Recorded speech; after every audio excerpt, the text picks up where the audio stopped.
Dubuffet was born in the summer of 1901. He was an only child and didn't seem to have many friends. His mother was very cold with him and very disappointed when he rejected the Catholic Church at the age of 13. Dubuffet's father, meanwhile, was something of a bully who punished his son by locking him in his room. After a while, however, being locked away on his own didn't seem like a punishment, and the young Jean Dubuffet developed a taste for solitude. To combat his loneliness, he played the piano every day, collected fossils, and studied the poetry of Charles Baudelaire. He had another hobby, which was making miniature paintings.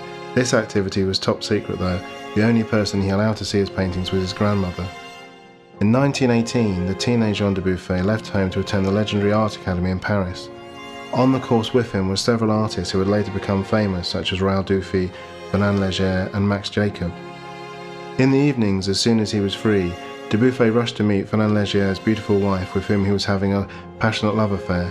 This being France, Fernand was quite happy about this situation and even sometimes came round to Dubuffet's place in the morning to bring them croissants to eat in bed. After 6 months, Dubuffet grew weary of being a student and left the course.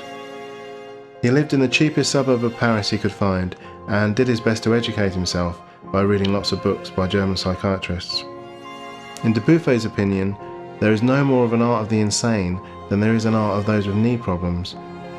Really inventive works of art are just as rare in psychiatric hospitals as they are anywhere else. He travelled to Italy in 1923 and South America in 1924. He was lucky that his kind grandmother supported him financially and would pay for him to travel around Algeria to look at Islamic art.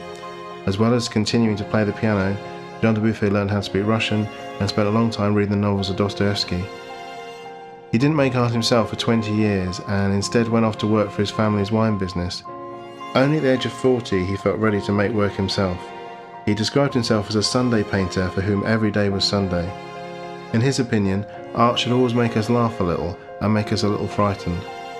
The amount of work he produced over the next 20 years is astonishing. He began drawing unflattering cartoons of the all-important writers and critics of the day. He then made paintings using strange surfaces such as tar, cement, soot, putty. He made sculptures. He generally did the opposite of everyone else. If he saw a painting of a dignified horse, he would go away and paint a mad cow. If he saw a painting of a beautiful reclining nude, he would go away and make a painting of a fat woman who looked like she'd been attacked by a steamroller. One small problem he had was finding a way to exhibit his works. Taking my bear to dance in the fairgrounds doesn't seem dignified to me. I prefer my exhibitions to happen not too often and for them to be just rare and isolated little celebrations. His solution was to invite collectors to his garage twice a year. In the 1950s and 60s, Dubuffet became famous and had big retrospective shows in West Germany, London and Chicago.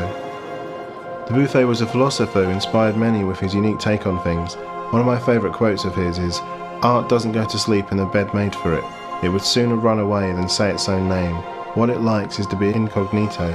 Its best moments are when it forgets what its own name is." In 1981, at the age of 80, he was the subject of a major retrospective at the Pompidou Centre. When they asked the birthday boy how he felt, Dubuffet said, "They say that wisdom comes with age. It makes me laugh. The notion of wisdom is also false. The best thing is to let yourself be carried along like a cork in the ocean.